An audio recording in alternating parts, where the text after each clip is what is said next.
The Xbox One's life cycle is almost over as we head into the next generation of consoles for the Xbox Series X, but there are still plenty of great games on the Xbox One to go out and play. The thing is, Xbox Series X will have backwards compatibility as well, so you won't have to worry about not being able to play these games next generation if you do buy a new console. And even though I can give you plenty of lists of big AAA games that are available on the Xbox One, today I really wanted to focus on some games that I don't really feel gets enough coverage. There are a lot of underappreciated games, so I decided to compile a list of the top 15 best hidden gems on the Xbox One. Now do remember that this is only my opinion and yours may be completely different, and if that is the case, let me know what you think are some of the best hidden gems on the Xbox One. That way we can all discover some new games to play together. With that said though, let's get right into the list.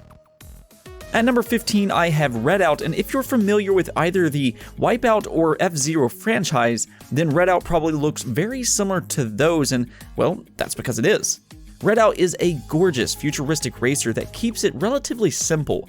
You have a health bar as well as an energy bar to keep track of. The health keeps track of your damage to your vehicle, which will explode if you do run into too many walls, though in a high-speed racer such as this, that may be a little easier said than done. The energy, of course, though, can be used to boost, which automatically refills over time. Redout, though, while simple, is an extremely fun alternative to Wipeout and F-Zero. It has great level design with creative backdrops, and it'll give you that thrill of a futuristic racer. You know, it's always surprised me that for whatever reason, Pit People hasn't got more fan service than it has. Pit People was developed by one of the most well-known independent developers on the entire market, the Behemoth. The same developer who has released huge games such as Castle Crashers and BattleBlock Theater. And much like their previous work, Pit People is yet another great game by them with their own unique art style and sense of humor. Really though, Pit People is a wacky, turn-based RPG that's hysterically fun, and I would highly recommend it. Kalimba is one of the earlier Xbox One titles releasing way back in 2015, but even today it still remains as a brilliant little puzzle platformer. The entire concept of Kalimba is the idea that you play as a totem pole, and even if the pieces of the totem pole are separated, they still act as one. This means that when one jumps, they all jump, which is where the creativity of the puzzles are born. Once you throw in collar-coordinated barriers in the way, that's when Kalimba becomes a devilish puzzle game, as you must learn to track and maneuver each of your little totem pieces. If you like puzzle platformers, I think Kalimba is one of the better games available on the Xbox One. The first thing that you'll probably notice about Rivals of Aether is that it looks an awful lot like another really popular fighting game, Super Smash Bros. And well, obviously, Rivals of Aether took a lot of inspiration from Smash Bros., but don't let that distract you from the fact that this is still a really good game in its own right. It's got more of a retro art style, and I think it really fits here, and the thing that I really like about Rivals of Aether is that there is several fighter archetypes. Each character feels unique in their own ways, and hey, you can even play as Ori and the Shovel Knight, which is another big bonus here. Either way though, I do think that Rivals of Aether is a really good fighting game, and if you do like Smash Bros., you may want to give this one a try. There really aren't that many good stealth-based games anymore, especially now that Metal Gear and Splinter Cell is nowhere to be seen. Well, that's where Ghost of Attell comes in, because this is a great independent stealth game that for whatever reason kind of goes unnoticed. In Ghost of Attell, you take the role of a little mouse which has become a prisoner. You then find yourself trying to escape and elude the many threats in the area, and though you can change costumes to make this a little bit easier, you will oftentimes find yourself having to use the environment around you in clever ways to stay hidden. And even though it is an indie game, it surprisingly runs longer than what you would think it would, as it stands at around 10 to 20 hours depending on if you want to do side quests as well. When it comes to stealth-based games though, I think Ghost of Attell really shines here. River City Girls is a stunning game in motion. I absolutely love the pixel art in this game. The thing is, River City Girls is actually a spin-off to the Kunio-kun franchise, though this franchise isn't really all that well known outside of Japan. That's such a shame too, because River City Girls is not just a good looking game, but it's one of the best beat 'em up games on the market right now. Its story is a little over the top with an odd ending, but I even thought the story was a joy as long as you don't take it too serious. Flippin Death is another really weird game, but it's also oddly wonderful. Flippin Death is almost like a mix of both a point-and-click adventure game paired with a 2D platformer. But really, I think what's going to draw you in the most when it comes to Flippin Death is its sense of humor and story. See, Flippin Death is all about a girl who finds herself in the land of the dead and then becomes the temporary Grim Reaper. Once this happens, she can roam around in the land of the dead or the living and can possess different characters within that world, which sets you up for all sorts of interesting situations and characters. Really though, Flippin Death does have a great sense of humor, and if that type of thing interests you, then definitely go check out Flippin Death. Arise Simple Story is not your typical platformer because instead of just focusing on just tight controls and your jumping ability, Arise instead tries to tell a story, and it does just that. It tells a beautiful, emotionally driven story about a man who has died. You can go back in time to explore some of this man's most pivotal moments of his entire life, and with great music and set pieces, it will tug on your heart and soul. That's not to say that the platforming is bad either, because it's actually done quite well. It has some pretty creative set pieces with good level design, and it has an interesting time-based mechanic on top of that. Overall though, it really is the story that is just so alluring when it comes to Arise.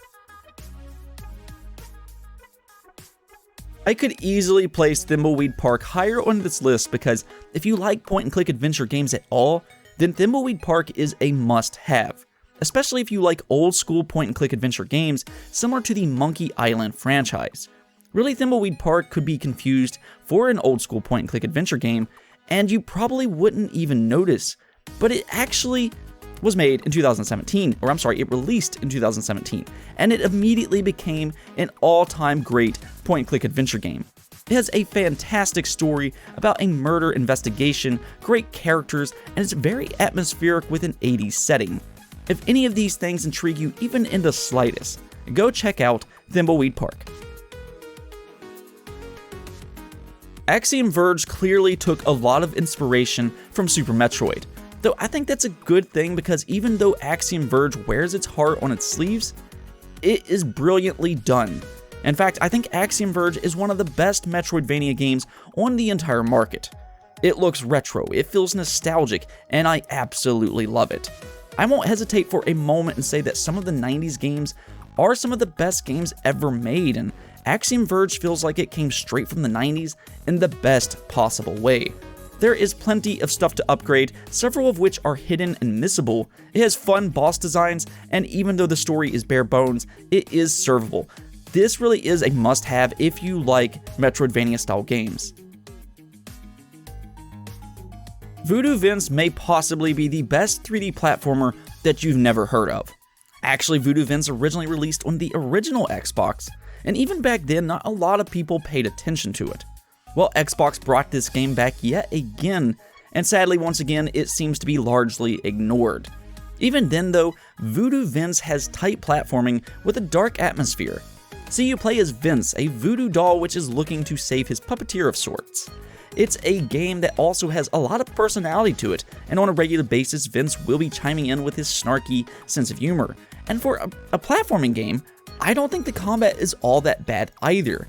You even get some ultra powerful abilities that can wipe out practically anything.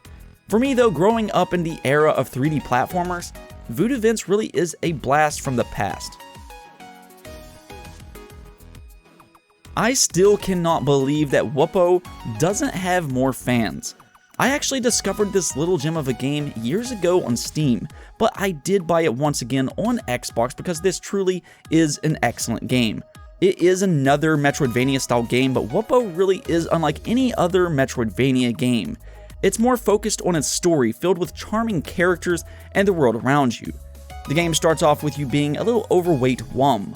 This Wum is lazy, snarky, and messy, and because of this, he gets thrown out of the Wum house, where he then sets forth to find a new home. On his journey, he meets several characters with an equally great personality, cities that feels, really lived in, and I just think the world is a joy to explore. It also has some pretty good boss encounters, so don't let the art style fool you here. This game can be challenging at times, and I just think that this game is good all the way through.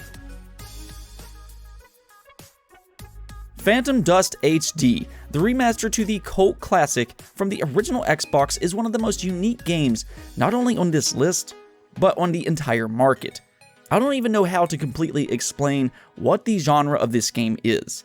On one side of things, it's a JRPG with an intriguing story, but it's almost like a 3D card battling game. That may not make a lot of sense, but yes, you can set up a deck and everything to use in battle. Once you're placed on the map, you can go grab these little orbs to pick up your abilities, which, they're practically cards, and then you must search out your opponent and beat him or her in a duel. Some abilities will be more on the offensive side of things, while others can be used defensively, and then there is also some great combinations that you can use as well. You will constantly have to go back and forth to get these orbs, and your strategy is extremely important in this game, and that's the thing. I do think that the story to this game is very well done, but I think one thing that I find to be truly special about Phantom Dust is its competitive multiplayer. Phantom Dust is a pretty deep game, and it's also free to play. And the thing is, almost everybody I've ever talked to about this game absolutely loves it.